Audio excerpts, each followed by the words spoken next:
오늘 마태복음 4장의 말씀은 예수님이 친히 시험을 받으시고 이기시는 내용입니다. 예수를 믿고 구원을 받아 하나님의 자녀가 된 우리들은 늘 기뻐하고 감사하며 기도로 승리하고 살아야 함에도 종종 죄 가운데 빠지기도 하고 좌절과 시리를 경험하기도 합니다. 그것은 시험이 있기 때문입니다. 그러나 저와 여러분 안에 계신 주님께서는 이미 이 모든 시험을 다 겪으시고 우리의 눈물을 아시는 분이시고 친히 닦아 주실 수 있는 분이십니다. 그렇습니다. 우리가 시험 당할 때 바라볼 수 있어야 하는 것은 나를 위해 이미 이 모든 시험을 몸소 겪으시고 승리하신 예수 그리스도이십니다. 오늘 본문은 특별히 주님이 시험을 당하고 시험을 이기는 장면을 통해 마귀가 어떻게 우리를 시험해 오는가 하는 마귀의 전략을 알게 해줍니다. 지피지기면 백전백승이라 마귀의 전략을 안다면 우리는 반드시 이기게 될 것입니다. 그럼 먼저 언제 시험이 오나, 언제 마귀가 우리를 시험하는가? 1절, 그때에 예수께서 성령에게 이끌려 마귀에게 시험을 받으러 광야로 가사. 여기 그때라는 말씀이 나옵니다. 같은 내용을 다룬 마가복음 1장 12절에서는 곧이란 단어를 사용했고 누가복음 4장 1절에서는 예수께서 성령의 충만함을 입어 세례받고 요단강에서 돌아온 바로 그 시점이었다고 기록하고 있습니다. 그렇습니다. 예수님께서 시험을 받으신 때는 나사렛에서 목수 생활을 하던 때가 아니라 세례를 받으시고 이제 막 하나님의 사역을 시작하시고자 했던 바로 그때 시험이 왔습니다. 기도하지 않고 약해져 있을 때가 아니라 성령이 충만하고 하나님께서 이는 내 사랑하는 아들이요 내 기뻐하는 자라는 음성을 들려주셨던 바로 그때 시험이 왔다는 말입니다. 하나님의 자녀로 사명자로 세움을 받는 그 순간에 시험이 온 것입니다. 오늘 우리도 마찬가지입니다. 나에게 시험이 왔다. 너무 낙심하지 마십시오. 내가 하나님의 자녀고 사명자라는 뜻입니다. 전쟁터에서도 죽은 적군을 향해서 총을 쏘지는 않습니다. 사단은 아무 영향력 없는 종교인을 공격하는 것이 아니라 자기 왕국을 위협하는 하나님의 사명자들을 공격합니다. 때문에 성경은 우리에게 말씀합니다. 시험을 만나거든 온전히 기뻐하라. 왜요? 시험은 곧 내가 하나님의 자녀요 하나님의 일꾼이라는 증거가 되기 때문입니다. 때문에 사단의 시험은 어떤 때는 우리를 고난 가운데로 내몰고 어떤 때는 죄를 범하도록 유혹하지만 사단의 궁극적인 목적은 하나님이 나를 사랑하시고 내가 하나님의 자녀라 하는 이 사실을 의심하여 하나님을 의지하지 못하도록 하는 것입니다. 그래서 사단 마귀가 예수님을 시험하면서 가장 먼저 한 말이 무엇입니까? 3절, 시험하는 자가 예수께 나와서 이르되 네가 만일 하나님의 아들이여든 명하여 이 돌들로 떡덩이가 되게 하라. 시험하는 자가 마귀가 예수께 나와서 뭐라고 하죠? 네가 만일 하나님의 아들이여든 이렇게 말하는 것입니다. 그렇습니다. 내가 예수 믿고 구원받은 성도로 광야 같은 이 땅을 살면서 모든 시험을 이기기 위해서 반드시 포기하지 말고 꼭 품고 살아야 하는 생각, 그 모든 일에 앞서 항상 품어야 할 마음이 무엇인가? 요한복음 1장 12절, 영접하는 자 곧 그 이름을 믿는 자들에게는 하나님의 자녀가 되는 권세를 주셨으니, 로마서 8장 16절, 성령이 친히 우리의 영과 더불어 우리가 하나님의 자녀인 것을 증언하시나니, 예, 내가 하나님의 아들이라는 변함없는 이 사실입니다. 하나님이 내 아버지 되신다. 이것이 모든 시험을 이기는 가장 중요한 진리고 사실입니다.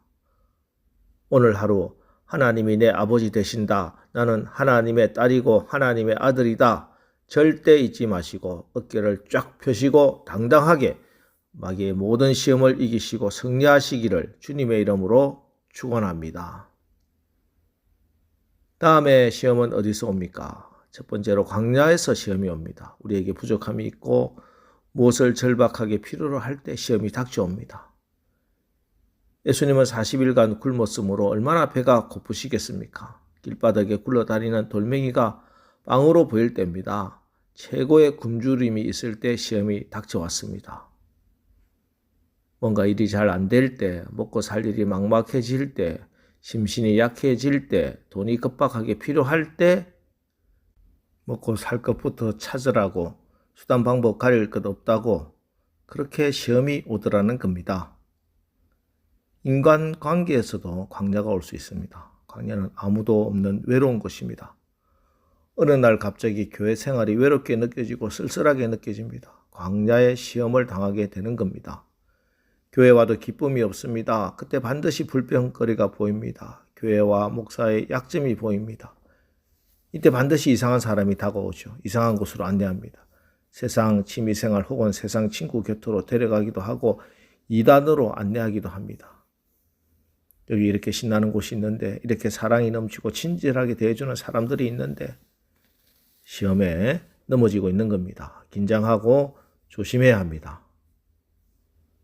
그런데 시험은 꼭 이렇게 광야에서만 오는 게 아닙니다. 거룩한 성전 꼭대기에서도 시험은 왔습니다. 성전 꼭대기는 가장 높은 곳입니다. 높은 곳은 미끄러지기 쉬운 곳이죠. 맞습니다. 신앙생활도 마찬가지입니다. 그냥 교회 처음 나온 성도일 때는 자기 믿음만 잘 관리하면 됩니다. 그러나 집사, 권사, 장로, 목사가 되면 영적으로는 더 위험합니다. 사탄 마귀의 공격의 강도도 훨씬 셉니다. 그래서 유명한 성경 주석가인 매튜 헨리는 이렇게 말합니다. 하나님은 우리를 높이기 위해서 낮은 곳으로 데려가시고 마귀는 우리를 떨어뜨리기 위해서 높은 곳으로 데려간다. 아주 중요한 말입니다. 시험은 환난을 만났을 때만 시험이 오는 것이 아니라 만사가 형통하고 평안할 때도 시험이 옵니다. 신앙생활 잘 못하는데 게으르고 나태하기만 했는데 만사가 형통하고 번창합니까? 여러분, 지금 무서운 시험을 당할 수 있습니다. 바로 그때 조심해야 합니다. 이때는 기도해야 합니다. 여러분, 악한 영들의 공격은 너무 강하고 또 간교합니다. 우리의 의지나 우리의 지혜로는 도저히 이 사단의 괴계를 분별하고 물리칠 수 없습니다. 그래서 기도해야 합니다. 기도한다는 것은 우리의 약함을 인정하는 것이면서 동시에 하나님의 도움으로 반드시 이길 수 있다는 것을 믿는 것입니다. 그래서 우리 주님은 우리를 시험에 들게 하지 마시옵고 다만 악에서 구하시옵소서 하고 기도하라 가르친 겁니다. 여러분, 사단이란 영적인 존재가 있다는 것을 정말 믿습니까? 그렇다면은 기도하십시오. 기도하지 않고서 어떻게 나의 힘으로 사탄을 이길 수 있겠습니까? 오늘 하루도 우리가 시험이 오고 환난이 있는 영적 전쟁의 한복판으로 나갑니다. 그러나 걱정하지 마십시오. 예수님이 이미 다 이기신 시험이여 싸움입니다. 이제 오늘도 이 예수님께 기도하고 예수 이름으로 승리하는 하루를 사시기를 주님의 이름으로 축원합니다. 기도하겠습니다. 하나님, 이 땅을 살아가는 인생 중에 시험이 없는 인생은 없습니다. 특별히 하나님의 자녀된 우리에게는 사단의 공격, 사단의 시험이 끊임없이 닥쳐옵니다. 그러나 이미 우리 대장 예수님께서 이 모든 시험을 이기셨기 때문에 우리는 걱정하지 않습니다. 우리가 오늘 만나는 환경이 광야이든 성전 꼭대기든 시험을 이기신 예수 이름 붙들고 기도하고 주신 말씀 의지하여 하나님의 자녀로서 당당하게 모든 시험을 이기고 승리하게 하옵소서. 예수님의 이름으로 기도합니다. 아멘. 이제 오늘 말씀을 붙들고 주여 오늘 하루도 우리의 삶이 하나님의 말씀을 의지하고 기도함으로 모든 시험을 이기고 승리하게 하옵소서. 우리 합심해서 기도하고 나가겠습니다. 우리 기도하겠습니다.